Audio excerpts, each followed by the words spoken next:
Everyone, this is Manisha. Welcome to my YouTube channel Manisha study line. आज मैं class 10th के लिए बायोलॉजी से most important question answer notes बताने जा रही हूँ। तो आइए इसे शुरू करते हैं। क्वेश्चन नंबर फर्स्ट है, प्रकाश संश्लेषण प्रक्रिया के लिए आवश्यक कच्ची सामग्री पौधे कहाँ से प्राप्त करते हैं? प्रकाश संश्लेषण प्रक्रिया के लिए आवश्यक कच्ची सामग्री पौधे कहाँ से प्राप्त करते हैं? तो इसका आंसर होगा, प्रकाश संश्लेषण प्रक्रिया के लिए आवश्यक कच्ची सामग्री कार्बन डाइऑक्साइड गैस, क्लोरोफिल वर्णक, जल तथा सूर्य प्रकाश है। पौधे वायुमंडल में उपस्थित कार्बन डाइऑक्साइड गैस का अवशोषण पत्तियों पर उपस्थित रंध्रों की सहायता से करते हैं।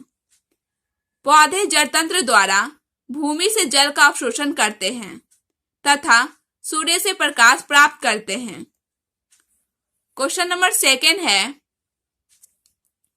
स्वपोषी पोषण तथा विषमपोषी पोषण में क्या अंतर है? स्वपोषी पोषण तथा विषमपोषी पोषण में क्या अंतर है? इसका अंतर होगा, स्वपोषी पोषण में हरे पौधे प्रकाश संश्लेषण प्रक्रम द्वारा अपने भोजन का संश्लेषण स्वयं करते हैं, जबकि विषमपोषी पोषण में जीव अपना भोजन स्वयं संश्लेषित न कर अन्य स्रोतों से प्राप्त करते हैं। स्वपोषी पोषण में हरे पौधे प्रकाश संश्लेषण प्रक्रम द्वारा अपने भोजन का संश्लेषण स्वयं करते हैं, जबकि विषमपोषी पोषण में जीव अपना भोजन स्वयं संश्लेषित न कर अन्य स्रोतों से प्राप्त करते हैं। अगला क्वेश्चन है, क्वेश्चन नंबर थर्ड, मृतजीवी पोषण क्या है? मृतजीवी पोषण क्या है?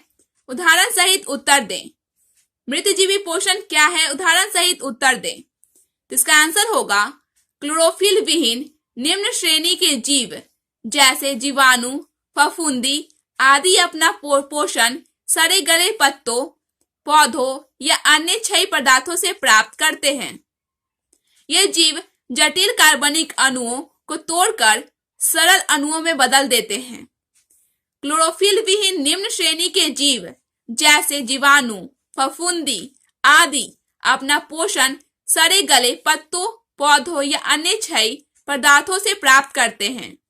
ये जीव जटिल कार्बनिक अणुओं को तोड़कर सरल अणुओं में बदल देते हैं ताकि ये उन्हें आसानी से अवशोषित कर सके। ऐसे जीवों को मृतजीवी कहते हैं तथा इस प्रकार के पोषण को मृतजीवी पोषण कहते हैं। क्वेश्चन नंबर 4 है, पीत क्या है? मानव के पाचन में इसका क्या महत्व है? पीत क्या है? मानव के पाचन में इसका क्या महत्व है? पीत एक हरे रंग का गाढ़ा द्रव्य है। पीत एक हरे रंग का गाढ़ा द्रव्य है जिसका स्राव यकृत कोशिकाओं से होता है। पीत ग्रहणी में आए अम्लीय कायम की अम्लीयता को नष्ट कर उसे क्षारीय बना देता है। पीत में उपस्थित लवण वर्षा के विखंडन तथा पायसीकरण में सहायक होता है। क्वेश्चन नंबर 5 है, सजीव के मुख्य 4 लक्षण लिखें। सजीव के मुख्य 4 लक्षण लिखें। सजीव के मुख्य 4 लक्षण हैं, फर्स्ट पोषण, सेकेंड श्वसन, थर्ड वृद्धि, 4 नंबर है जनन जैव प्रक्रम। अगला क्वेश्चन है, क्वेश्चन नंबर 6, जीवों के लिए पोषण क्यों अनिवार्य है? जीवों के लिए पोषण क्यों अनिवार्य है? जैविक प्रक्रियाओं के संचालन, वृद्धि, टूट फूट की मरम्मत आदि विभिन्न कार्यों के लिए जीवों में ऊर्जा की आवश्यकता होती है। यह ऊर्जा पोषण विधि से प्राप्त भोज्य पदार्थों द्वारा प्राप्त होती है। क्वेश्चन नंबर 7 है, मनुष्य में पाचन तंत्र का निर्माण कैसे होता है? मनुष्य में पाचन तंत्र का निर्माण कैसे होता है? आहार नाल, इससे संबंध पाचक ग्रंथियां और पाचन क्रिया मिलकर पाचन तंत्र का निर्माण करते हैं जिसके द्वारा भोजन का पाचन होता है। क्वेश्चन नंबर 8 है, पैरामीशियम में भोजन कोशिका मुख तक कैसे पहुंचता है? पैरामीशियम में भोजन कोशिका मुख तक कैसे पहुंचता है? तो इसका आंसर होगा, पैरामीशियम में भोजन का अंतर्ग्रहण शरीर के एक निश्चित स्थान से होता है, जिसे कोशिका मुख कहते हैं। उनका शरीर सिलिया द्वारा ढका होता है और इसमें लगातार होने वाली गति भोजन को कोशिका मुख की ओर ले जाती है। क्वेश्चन नंबर 9 है पोषण की परिभाषा दें। पोषण की परिभाषा दें। सजीवों में होने वाली उपापचयी क्रियाओं के संपादन में खर्च होने वाली जैव ऊर्जा के उत्पादन हेतु उनके द्वारा पोषक तत्वों को ग्रहण कर उनका उपयोग करने की विधि पोषण कहलाती है। क्वेश्चन नंबर 10 है शाकाहारी जीवों में छोटी आंत मांसाहारी जीवों से लंबी क्यों हो जाती है? शाकाहारी जीवों में छोटी आंत मांसाहारी जीवों से लंबी क्यों हो जाती है? इसका आंसर होगा शाकाहारी जीवों द्वारा शाक पात के रूप में लिए गए भोजन में सेलुलोज की मात्रा अधिक होती है। सेलुलोज का पाचन मांस की तुलना में जटिल होता है, इसलिए शाकाहारी जीवों की छोटी आंत अधिक लंबी हो जाती है। क्वेश्चन नंबर 11 है अमीबा में भोजन राजधानी का निर्माण एवं भोजन का पाचन कैसे होता है? अमीबा में भोजन राजधानी का निर्माण एवं भोजन का पाचन कैसे होता है? अमीबा में भोजन राजधानी का निर्माण कुटपातों द्वारा भोजन के कणों को पूरी तरह घेर कर संगलित हो जाने के फलस्वरूप होता है। भोजन राजधानी में अंतर्ग्रहित भोजन का पाचन होता है। पाचन के बाद भोजन राजधानी से अवशोषित होकर कोशिका द्रव्य में पहुंच जाता है और पूरे अमीबा के शरीर में वितरित हो जाता है। अगला क्वेश्चन है क्वेश्चन नंबर 12 है हमारे आमाशय में अम्ल की भूमिका क्या है? हमारे आमाशय में अम्ल की भूमिका क्या है? तो इसका आंसर होगा हमारे आमाशय के जठर रस में हाइड्रोक्लोरिक अम्ल भी उपस्थित रहता है, जो पेप्सिन नामक एंजाइम के निर्माण में सहायक होता है। पेप्सिन भोजन के प्रोटीन पर कार्य कर उसे पेप्टोन में बदल देता है। हाइड्रोक्लोरिक अम्ल भोजन के साथ आने वाले जीवाणुओं को भी नष्ट करने में सहायक होता है। क्वेश्चन नंबर 13 है श्वसन और प्रकाश संश्लेषण में अंतर स्पष्ट करें। श्वसन और प्रकाश संश्लेषण में अंतर स्पष्ट करें। तो इसका अंतर होगा जैसे फर्स्ट, श्वसन एक अपचयी प्रक्रम है जिसमें ग्लूकोज का विखंडन होता है, जबकि प्रकाश संश्लेषण एक उपचयी प्रक्रम है जिसमें ग्लूकोज का संश्लेषण होता है। सेकेंड है श्वसन की क्रिया में ऑक्सीजन का इस्तेमाल होता है, जबकि प्रकाश संश्लेषण में CO2 का इस्तेमाल होता है।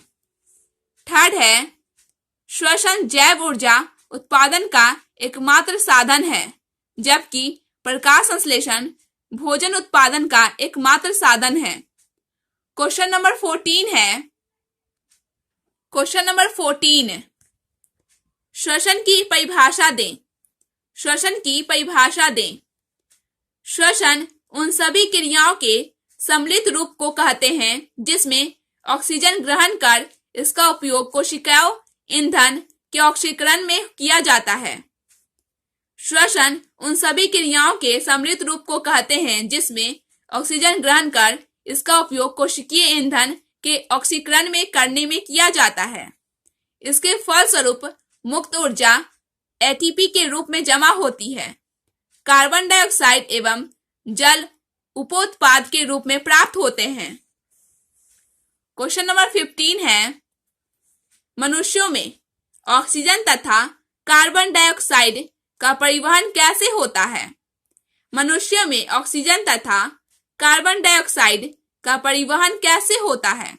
तो इसका आंसर होगा मनुष्य के शरीर में ऑक्सीजन तथा कार्बन डाइऑक्साइड गैस का परिवहन रक्त में उपस्थित हीमोग्लोबिन नामक वर्णक की मदद से होता है। यह वर्णक फेफड़ों के वायु कोश में उपस्थित वायु से ऑक्सीजन को ग्रहण कर इसे शरीर के विभिन्न कोशिकाओं में विसरित कर देता है। पुनः यह उपापचय क्रिया के फलस्वरूप उत्पन्न कार्बन डाइऑक्साइड गैस को ग्रहण कर रक्त परिवहन के द्वारा फेफड़ों तक पहुंचाता है। फेफड़ों द्वारा इस कार्बन डाइऑक्साइड गैस को शरीर से बाहर निकाल दिया जाता है। क्वेश्चन नंबर 16, जाइलम को जल संवाहक ऊतक क्यों कहा जाता है? जाइलम को जल संवाहक ऊतक क्यों कहा जाता है? जाइलम जल एवं खनिज लवण जिनका अवशोषण पौधों की जड़ों द्वारा होता है, उन्हें पत्तियों तक पहुंचाते हैं। वाहिकाएं लंबी नलिका की तरह बेलनाकार एवं एक के ऊपर एक अवस्थित होती है तथा इनके बीच की अनुप्रस्थ भित्ति घुल जाती है, जिससे जड़ से लेकर पत्तियों तक जल के एक अखंड स्तंभ का निर्माण हो जाता है। अतः जाइलम को जल संवाहक ऊतक कहा जाता है। क्वेश्चन नंबर 17 है, जीवों में पदार्थों के परिवहन से आप क्या समझते हैं? जीवों में पदार्थों के परिवहन से आप क्या समझते हैं? जीवों में उपयोगी पदार्थों का उनके मूल स्रोतों से शरीर की प्रत्येक कोशिका तक पहुंचाने तथा अनुपयोगी और हानिकारक पदार्थों को कोशिकाओं से निकालकर उत्सर्जन स्थान तक पहुंचाने की क्रिया को पदार्थों का परिवहन कहते हैं। क्वेश्चन नंबर 18 है, क्वेश्चन नंबर 18, समजात एवं समरूप अंग से आप क्या समझते हैं? समजात एवं समरूप अंग से आप क्या समझते हैं? इसका आंसर होगा विभिन्न वातावरण में रहने वाले जंतुओं के ऐसे अंग जो संरचना एवं उत्पत्ति के दृष्टिकोण से एक समान होते हुए भी कार्य में भिन्न भिन्न होते हैं, समजात अंग कहलाते हैं। विभिन्न वातावरण में रहने वाले जंतुओं के ऐसे अंग जो संरचना एवं उत्पत्ति के दृष्टिकोण से एक समान होते हुए भी कार्य में भिन्न भिन्न होते हैं, समजात अंग कहलाते हैं। जैसे मेढक एवं पक्षी के अग्रपाद रचना एवं उत्पत्ति में समान होते हुए भी मेढक में कूदने एवं पक्षियों में उड़ने का कार्य करते हैं। इसके विपरीत जंतुओं के ऐसे अंग जो संरचना एवं उत्पत्ति के दृष्टिकोण में एक दूसरे से भिन्न होते हुए भी एक समान कार्य करते हैं, उन्हें समरूप अंग कहते हैं। जैसे तितली तथा पक्षी के पंख। क्वेश्चन नंबर 19 है, जैव विकास का क्या तात्पर्य है? जैव विकास का क्या तात्पर्य है? अनेक प्रमाणों के आधार पर वैज्ञानिकों ने यह निष्कर्ष निकाला कि पृथ्वी पर वर्तमान जटिल प्राणियों का विकास प्रारंभ में पाए जाने वाले सरल प्राणियों का विकास प्रारंभ में पाए जाने वाले सरल प्राणियों में परिस्थिति और वातावरण के अनुसार होने वाले परिवर्तनों के कारण हुआ। सजीव जगत में होने वाले इस परिवर्तन को जैव विकास कहते हैं। क्वेश्चन नंबर 20 है, क्वेश्चन नंबर 20, डीएनए आनुवंशिकता का आधार है कैसे? डीएनए आनुवंशिकता का आधार है कैसे? तो इसका आंसर होगा डीएनए में प्रतिकृतिकरण के द्वारा अपने ही जैसे अणु के संश्लेषण की क्षमता होती है, जिसके द्वारा यह आनुवंशिक सूचनाएं नई पीढ़ी में पहुंचती है। इसलिए डीएनए आनुवंशिकता का आधार है। क्वेश्चन नंबर 21 है, ओजोन क्या है तथा यह किसी पारितंत्र को किस प्रकार प्रभावित करता है? ओजोन क्या है तथा यह किसी पारितंत्र को किस प्रकार प्रभावित करता है? तो इसका आंसर होगा ओजोन ऑक्सीजन के 3 परमाणुओं से बना एक अणु है, जिसका रासायनिक सूत्र O3 है। यह 15 किलोमीटर से 50 किलोमीटर की ऊंचाई पर वायुमंडल की ऊपरी सतह पर एक सुरक्षात्मक छतरी का निर्माण करता है। यह सूर्य प्रकाश में मौजूद घातक परावैंगनी विकिरणों को अवशोषित कर त्वचा कैंसर जैसे अनेक घातक रोगों से हमारी रक्षा करता है। क्वेश्चन नंबर 22 है, उत्पादक से क्या समझते हैं? उत्पादक से आप क्या समझते हैं? तो इसका आंसर होगा हरे पौधे जिनमें प्रकाश संश्लेषण द्वारा अपना भोजन स्वयं बनाने की क्षमता होती है, उत्पादक कहलाते हैं। हरे पौधे जिनमें प्रकाश संश्लेषण द्वारा अपना भोजन स्वयं बनाने की क्षमता होती है उत्पादक कहलाते हैं। इन्हें स्वपोषी भी कहते हैं। क्वेश्चन नंबर 23 है, जनन कितने प्रकार के होते हैं? जनन कितने प्रकार के होते हैं? तो इसका आंसर होगा, जीवों में जनन मुख्यतः 2 प्रकार के होते हैं। पहला अलैंगिक जनन, दूसरा लैंगिक जनन।